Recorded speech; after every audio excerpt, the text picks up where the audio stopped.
Meski mengusung Murad menjadi Gubernur Maluku, fraksi PDIP menolak Ranperda LPJ APBD pemerintah Provinsi Maluku tahun anggaran 2022.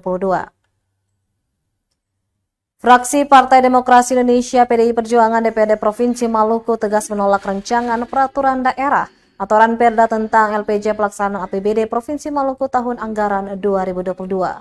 Penolakan tersebut disampaikan Ketua Fraksi PDI Perjuangan DPRD Provinsi Maluku Javed Jemipati Selano saat rapat paripurna DPRD Maluku dalam rangka penyampaian akhir kata fraksi terhadap Ranperda tentang LPJ APBD Provinsi Maluku tahun 2022 pada Kamis 3 Agustus 2023 malam. Menurut fraksi PDI Perjuangan ada 4 poin besar yang menjadi catatan dan pertimbangan menolak Ranperda tersebut.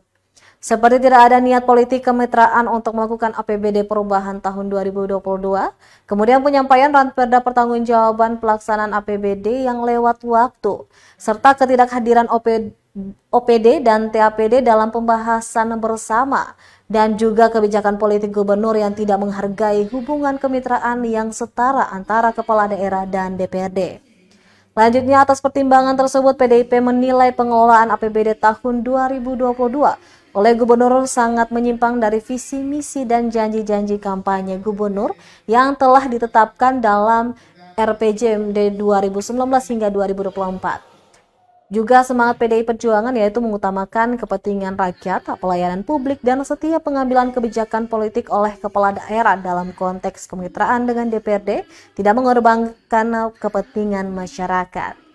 Ia melanjutkan meskipun menjadi partai yang mengusung Murad Ismail saat maju Gubernur Maluku, namun menurutnya beban moral untuk menyejahterakan rakyat Maluku.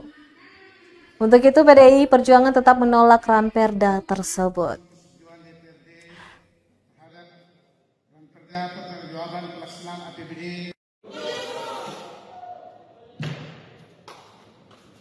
baik provinsi maupun kabupaten kota, sekalipun angka kemiskinan hanya berjumlah komitmen pemerintah dalam mensejahterakan rakyatnya. Maluku secara nasional masih masuk dalam kategori provinsi termiskin. Seluruh kabupaten kota dan secara bersama-sama merumuskan program dan kebijakan yang langsung dapat dieksekusi untuk meningkatkan kesejahteraan masyarakat. Terima kasih sudah nonton.